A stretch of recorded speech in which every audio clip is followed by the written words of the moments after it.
seja a mãe de futuras crises. Falaremos disso também a seguir. Seja como for, eu vou agora pedir a toda a gente que está em casa para prestar muita atenção a um conjunto de mapas, ou gráficos, ou slides, que eu vou apresentar, porque eles vão ajudar a perceber tudo o que eu vou dizer a seguir. Eu desde já aviso que provavelmente haverá pessoas lá em casa que vão achar que eu estou a exagerar, que eu estou a ser demasiado otimista. Não é uma questão de otimismo, é realismo. Ora bem, primeiro gráfico. Mortos em 2019 em Portugal. Ora, em Portugal morreram no ano passado mais de 145 mil pessoas. Desses, 45%, portanto cerca de mais de 60 mil, morreram das doenças que são as mais ativadas pelo coronavírus. Diabetes, pneumonia e doenças respiratórias, doenças do sistema cardiovascular. Portanto, 60 mil sem coronavírus. Desses, 13 mil pessoas morreram com doenças respiratórias. O ano passado. 90% deles tinham mais de 65 anos. Morreram no ano passado 3 mil pessoas de gripe. E morreram 500 pessoas, mais ou menos, de acidente de transporte, de trabalho e acidentes de viação. Isto é o primeiro gráfico que eu queria que fixassem. Segundo gráfico. Os mortos em março de 2020. Ou por outra, desde o dia 2 de março ao dia 5 de abril. Não nos esqueçamos que o primeiro morto do coronavírus foi no dia 1 ou no dia 2. 11.248 pessoas morreram neste período. 88% tinham mais de 65 anos e com coronavírus morreram 2,36% deste número. Passemos ao terceiro slide. Os estudos internacionais, designadamente o Imperial College e do professor Neil Ferguson, apontam para a probabilidade de que 2/3 das pessoas que aparecem em muitas estatísticas como morrendo de coronavírus não é verdade. Muitos morrem com coronavírus, mas morrem de outras causas. E outros morrem sim de coronavírus. Os estudos internacionais apontam para que apenas 1/3 das pessoas a quem é testado depois de morrerem o coronavírus morrem causados pelo coronavírus. É outro dado que eu acho importante.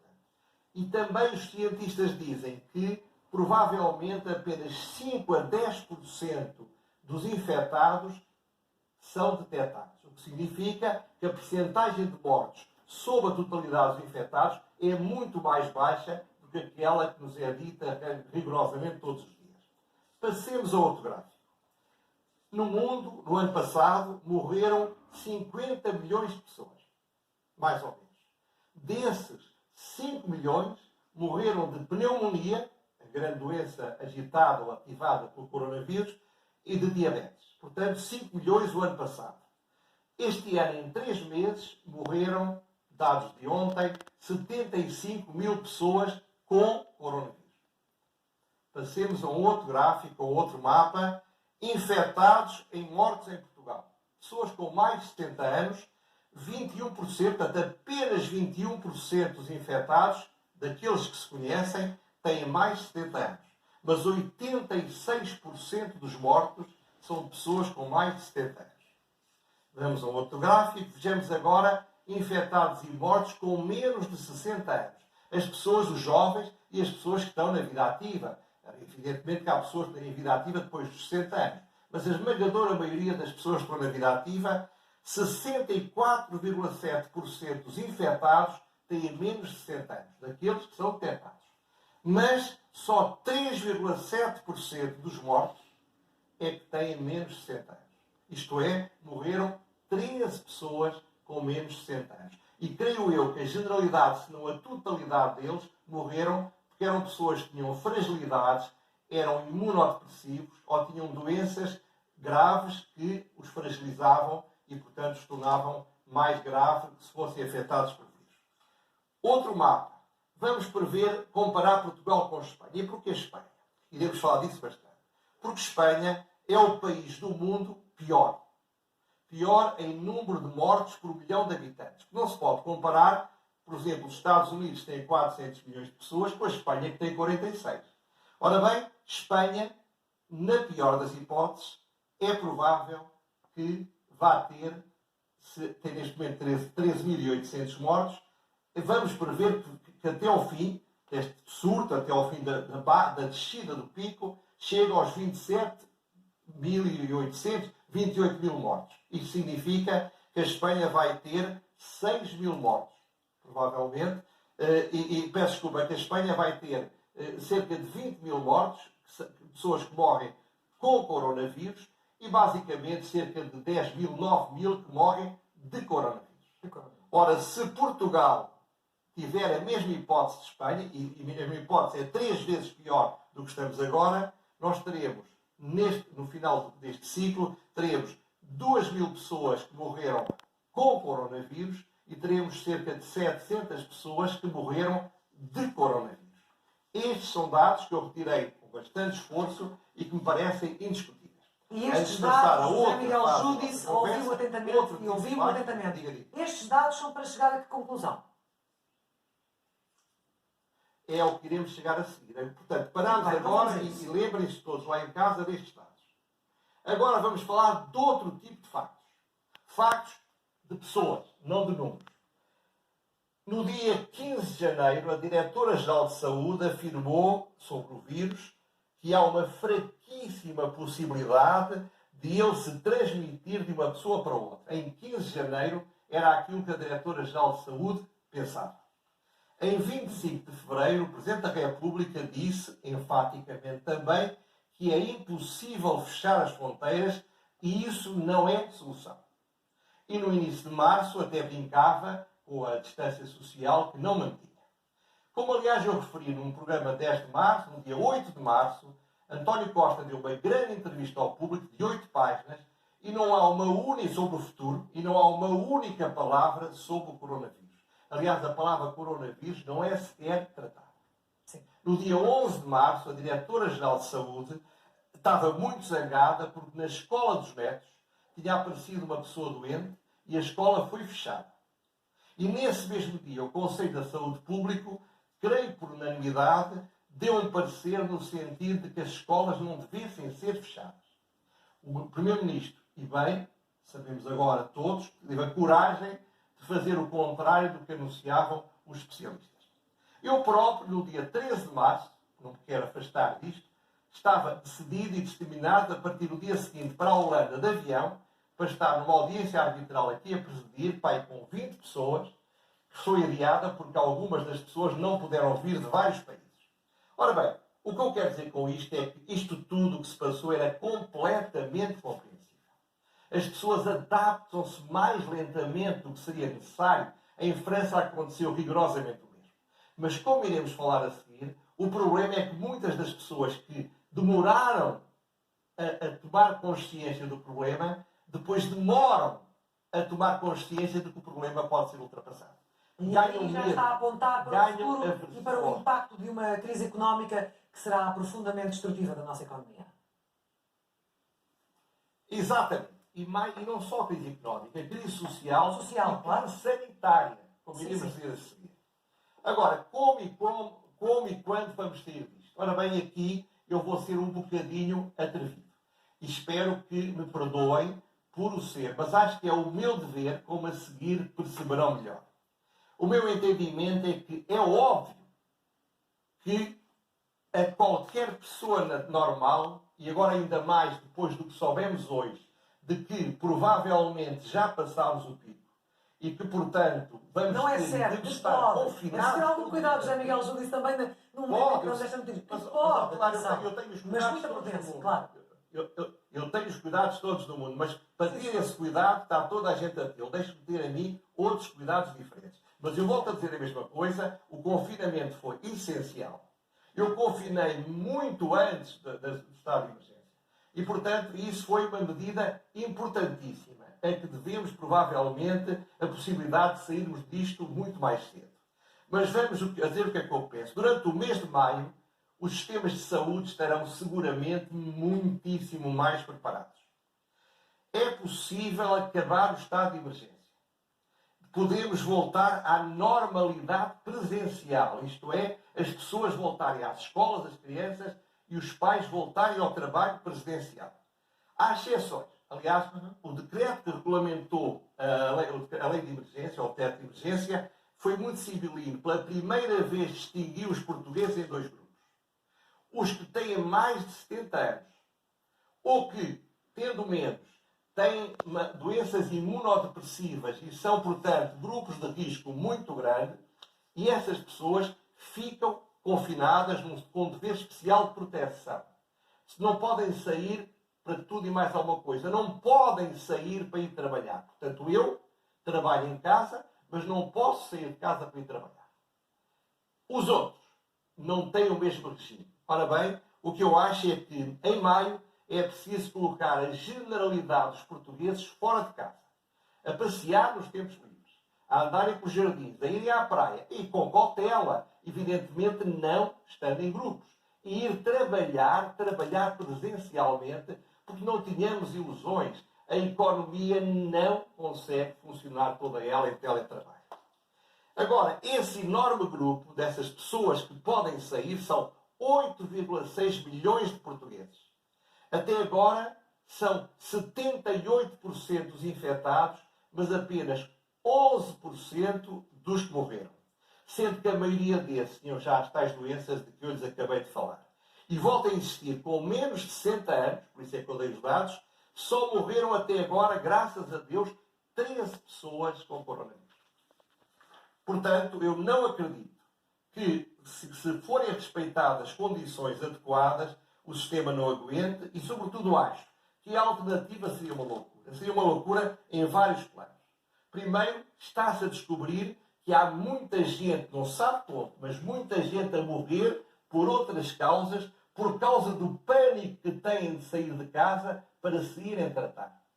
Ora bem, nós temos de fazer contabilidade dos mortos e não a contabilidade dos mortos com o coronavírus. Por outro lado, é evidente, não tenhamos ilusões, que a pandemia pode voltar. É evidente que haverá pessoas infectadas que vão infectar outros. Mas o problema é o outro. O grande historiador das epidemias, o Jared Diamond, diz que nós temos sorte, porque esta epidemia, na pior das hipóteses, tem uma taxa de mortalidade de 2%. Se tivéssemos uma de varíola, de ébola ou de peste, a taxa de mortalidade era 30% a 70%. Ora, não é pensável admitir que seja possível que todos os anos as economias parem e que, parando 2 ou 3 meses, por isso não é possível nós termos nos habituar a viver com estes riscos. Temos de mudar alguns comportamentos, sobretudo porque classe média e classe média alta dos países do Norte têm meios de sobrevivência que, infelizmente, os outros não têm. Meios de sobrevivência que não têm os países do Sul e que não têm os mais desfavorecidos. Por isso, parece-me óbvio. Mas se me parece óbvio... É óbvio, mas é preciso uma decisão política. Assim tal como aquela que o Primeiro-Ministro tomou quando disse que se encerravam as escolas. José Miguel Sousa. É preciso aqui uma decisão política. Exatamente. Claro, você tocou exatamente no ponto. Eu tenho ouvido uma coisa que é de uma gravidade extrema. Quer dizer, quem tem de decidir são os especialistas. Quem tem de decidir são os médicos de saúde pública. Não. Quem tem de decidir é o poder político. Quem tem de decidir é quem tem de ponderar todos os fatores e não apenas o único dos fatores. Ou o que é que me preocupa? Preocupa-me uma coisa que eu vou recordar. Eu disse ao princípio que havia pessoas que se demoraram muito tempo a aperceber-se do risco. E muitos desses eram grandes especialistas. Agora, através de uma teoria que a economia comportamental chama aversão ao risco, eles tiveram uma aversão ao risco ao princípio. Para que é que se vai gastar dinheiro? Para que é que se vai por tudo com muitas preocupações? Se calhar não vai acontecer nada. Agora tem a aversão ao contrário. É melhor não nos precipitarmos. Claro que é bom não nos precipitarmos. Mas nós não aguentamos. É tão simples como isto. Não é só a economia. As pessoas não aguentam. Agora, porquê é que me preocupa? Alguns cientistas dizem que o pico vai chegar no fim de maio. Ora, hoje ouvimos dizer que o pico vai chegar em abril. Podemos confiar nos cientistas suficientemente para lhes dar a responsabilidade da decisão? A frase que também dá graça aí é que devem ser feitos testes serológicos. Isto é, devem começar a sair apenas aqueles que se prove que estão imunes. Só que eu estudei isso E claramente não é provável que esses testes possam começar antes de 4 meses. Ora, e andar a testar 10 milhões de portugueses é completamente impossível. Nós não somos a Alemanha. A Alemanha tem um poder de fogo que nós não temos. Portanto, a ideia que só se podem sair os que estão imunes é um disparate histórico, porque obrigaria que estivessem guardados as pessoas durante mais muitos meses. Outra teoria que me preocupa é dizer-se, não, só pode sair quando houver uma vacina. Ora, uma vacina muito provavelmente vai durar 1 ano e para algumas pandemias, anos a fio, sem haver vacina. Ainda hoje não há vacina. A ideia de que isto é uma maratona, é uma grande maratona e que são os cientistas, epidemiologistas e de saúde pública a decidir. Não. Tem de ser também os psicólogos, os especialistas em saúde mental, os economistas, os sociólogos, as pessoas que têm de olhar para a realidade de uma forma global. E a decisão deve ser do governo. E preocupa-me mais ter visto há dias 3 iluminados a dizer que para o mundo é melhor que haja confinamento durante 6 ou 8 meses, porque quando as pessoas regressarem, regressam com muito mais força. Isto são pessoas que não estão a olhar para a realidade do mundo, são pessoas que efetivamente são inteligentes demais para perceber as coisas evidentes. E depois, o medo das populações. Com muita razão, andámos todos, e eu um deles, a dizer às pessoas, cuidado. Resultou fantasticamente. Mas a partir de agora, e eu estou talvez a ser um dos primeiros a fazê-lo, temos que começar a dizer às pessoas gradualmente o contrário. É preciso que as pessoas se habituem à ideia de que provavelmente daqui a 1 mês estamos todos, eu não, terei de continuar a trabalhar em casa, mas todos os que têm menos de 70 ou de 65 anos, todos os que não estão reformados, a fazer uma vida natural, uma vida mais normal, ainda que com bastantes cuidados. Com alguns cuidados. Sim, mas aí como falávamos há pouco dessa decisão política, qual é o momento, qual é o ponto de equilíbrio, qual é o risco que se pode ou não tomar numa decisão dessas, de repente dizer às pessoas, agora sim, saiam de casa. Clara, eu não tenho dúvida nenhuma. E eu penso que, graças a Deus, o poder político começa a dizer. Quando o Presidente da República insiste enfaticamente em dizer em abril não pode ser. Quando se começa a dizer que a partir de 4 de maio, muito provavelmente, as escolas vão começar a abrir, o poder político está a correr riscos. Com certeza que está. Já iremos ver que riscos é que está. Mas, apesar de tudo, ele está a perceber que não tomar essa decisão gerará riscos muito piores até para a saúde pública, até para o bem-estar dos portugueses. Muito bem, vamos avançar, José Miguel Júdice. Estamos na reta final com mais 5 minutos. Muito bem, temos tempo perfeitamente para as conclusões serem tratadas com muita calma. E eu vou pedir para que os gráficos, os slides, voltem a aparecer. Porque voltaremos a falar deles. Ora bem, o que é que eu vou fazer? Vou então pegar um exemplo. Como eu dizia ao princípio, a Espanha, por razões várias, é o país do mundo que está a ter mais mortos em função da população. Ainda não é o país do mundo com mais mortos. A Itália, que está um pouco mais à frente, tem mais mortos do que a Espanha, mas tudo indica que nos próximos dias a Espanha passará à frente da Itália. Mas a Espanha tem 46,6 milhões de habitantes. Ora bem, neste momento tem cerca de 13.800 mortos. Hoje houve um bocadinho mais nos outros dias, mas é o efeito de fim de semana.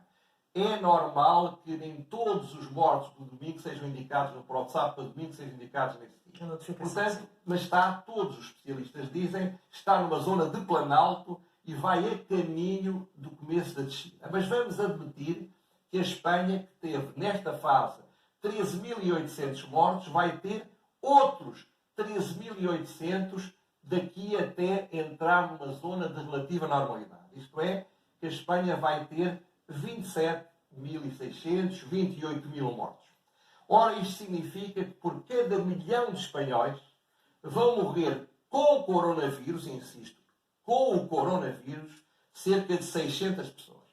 O que significa, se os cientistas que estudam estas coisas estiverem certos, porque a Espanha não distingue uma coisa das outras, significa que muito provavelmente vão morrer de coronavírus cerca de 10.000 9 a 10 mil pessoas em Espanha. Este é um dado que me parece objetivo. Em Portugal, Portugal está 3 vezes melhor que a Espanha. Isto é, os dados atuais demonstram que Portugal está a ter, por exemplo, a Espanha está a ter cerca de 300 mortos, teve já até agora 300 mortos por cada 1 milhão de habitantes.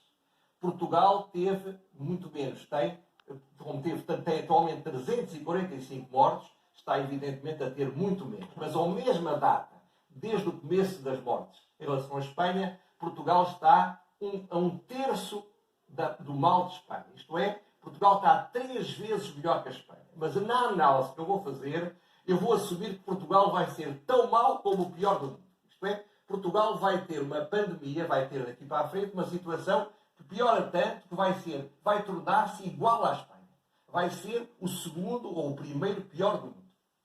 Nessa hipótese, como nós somos 10 milhões, se morrerem 600 pessoas com coronavírus, que é o pior que eu penso para a Espanha, morrem de coronavírus 2 mil pessoas.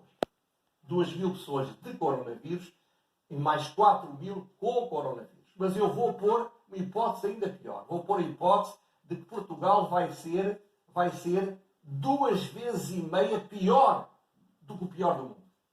Isto é, em vez de morrerem, nesse caso morrerão cerca de 2 mil pessoas, dos quais 400 apenas, é muitos, claro, mas seja como for, é menos do que os outros, 400 com menos de 70 anos, portanto, nesse cenário sermos iguais à Espanha, vão morrer 400 pessoas com menos de 70 anos até ao fim.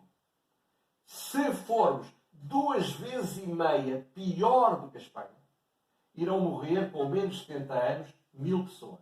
É horrível que morram 400 pessoas.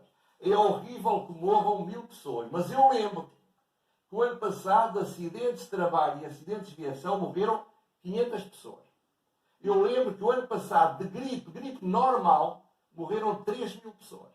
Eu lembro que o ano passado morreram 13 mil pessoas de pneumonia.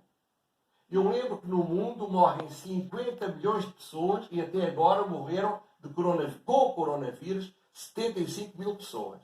Portanto, o que eu digo é isto. A alternativa a ponderar é entre prolongar até que o último não imunizado continue guardado ou voltar a uma vida normal, em que as pessoas começam a viver psicologicamente com mais esperança, com mais confiança. Os mais velhos a pensar que podem ainda voltar a ver as suas famílias, que se morrerem poderão ser acompanhados pelos que são queridos. E ao mesmo tempo, começarmos a ter tempo e cabeça para tratar todas as pessoas que estão com cancro, todas as pessoas que estão com outras doenças, têm infartos de miocárdio, todas as pessoas que vão às urgências habitualmente e que passaram a ir muito menos. Por isso, a minha posição é muito clara. Vamos fechar. Eu não mando, é por isso muito fácil. Desculpe. Vamos fechar. Diga.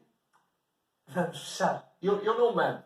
É fácil talvez dizer assim, mas se eu mandasse, eu diria, lembrar-nos que nós somos uma nação valente, como diz o nosso hino. E lembrar a frase de Camões que um fraco rei faz fraca a forte gente. Precisamos de ter dirigentes fortes, com coragem, para tomar as decisões que são necessárias. Muito obrigado, Clara. Muito obrigada, José Miguel Júdice. As causas